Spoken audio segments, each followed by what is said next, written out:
Here we go. Time for another sprint zone. Seems like it's been a while. This one is for 7/23/2024, and the group is looking fairly strong.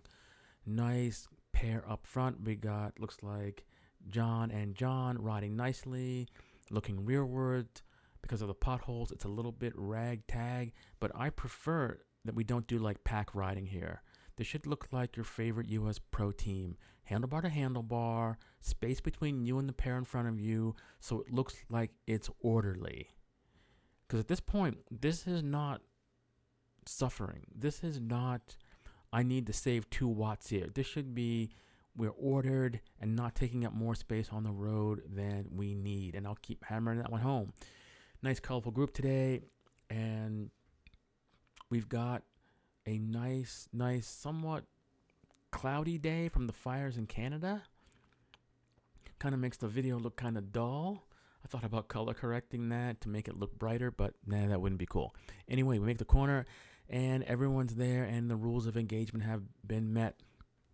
At this point, I'd always like to take time to thank Scott for his telemetry and his video. My power meter wasn't working this time, didn't charge the battery, so I don't have that, but at least we have Scott's effort. Crew moving off the front there, taking it easy, and it's time to somewhat get the party started. And I'm a bit weary on this one. I had done the Foco Fondo a couple of days before. That's a 60-mile gravel ride or race, in case anyone's not familiar with that. So my legs are a little bit spent, and that's my excuse. You can see me up front with Daniel there, kind of trying to keep people honest. And by looking at Scott's 30-second power, 180 instantaneous power in the 200s, we are definitely keeping things honest.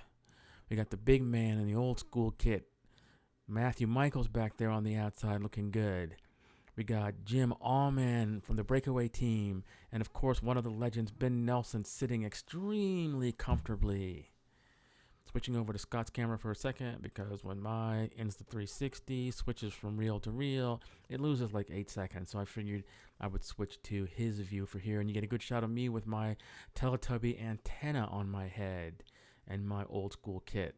And everyone seems to be content with the pace so far, and it is a nice bunch. See Isla back there, Rob Gardner back there, looks like JC in the middle, Ian. Everybody is here and tight. We got Carrie, haven't seen in a while, and now my turn to pull off because my work is done here, and I will try to tack into the back of this one. Ian on the old school HP kit. Wolfgang looking good there. John bringing up the rear, and now we have the rest of the stragglers. Greg looking good in that first city kit, and it's taken me a while to recognize him. I'm so used to seeing him in the red of the ancient peloton. Daniel coming up the front, and it begins to hot up, and the pace is about 24, but not crazy fast. And we're starting to bunch up a little bit, and I'm okay with it because I'm a little tired from the weekend's race and haven't seen that kind of racing in a long time. And it was fun. It was fun to get ridden off the wheels. And, you know, 2 of our own actually podiumed in there. And I'd like to give a shout out to Tom and Jamie. Jamie took a first place in the 60-mile double dog Dare You in her age group, and Tom got a 3rd place in his age group, which was my age group, which was impressive because he was only a few seconds off of like 2nd and 1st there. So that must have been a real battle.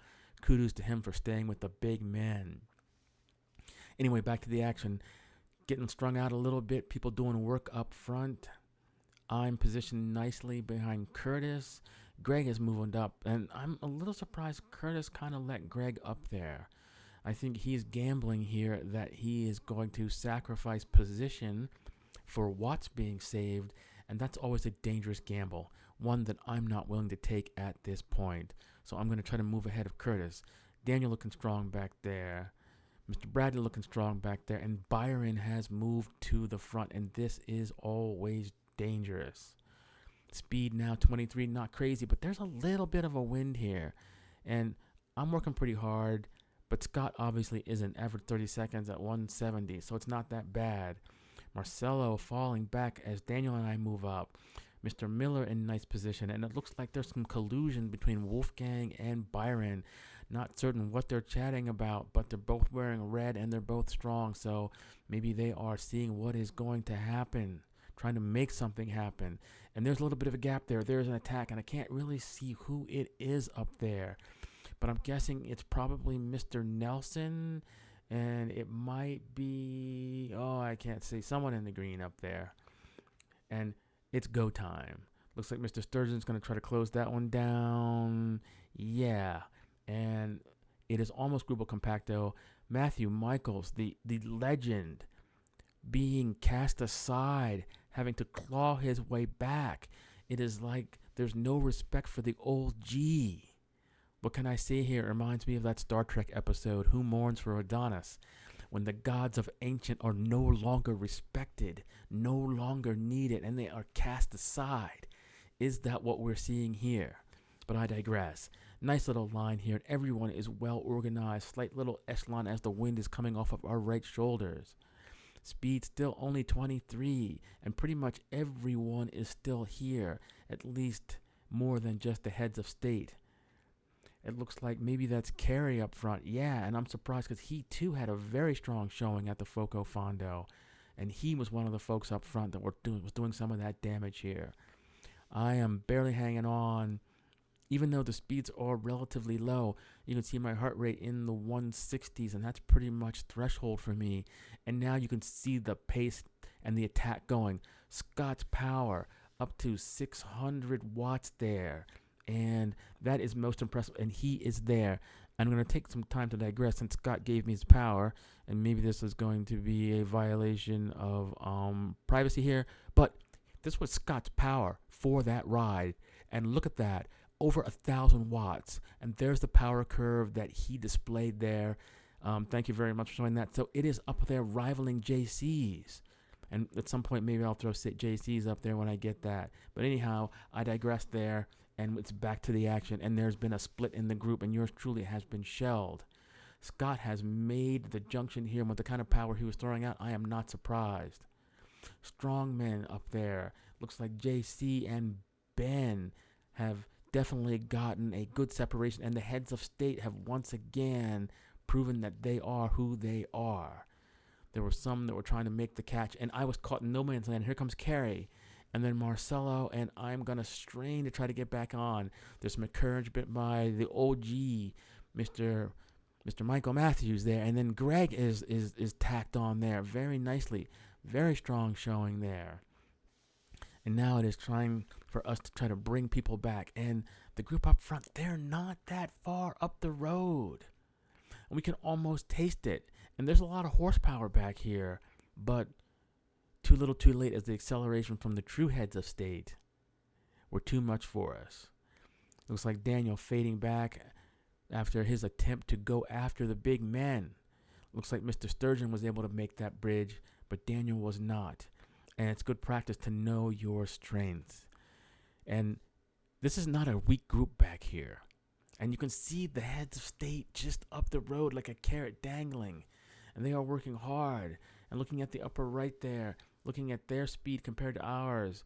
And they're climbing that hill. So they were at 24, we were at 23. It's not that different. Men are working hard. And you can see that Scott's 30-second power, 361.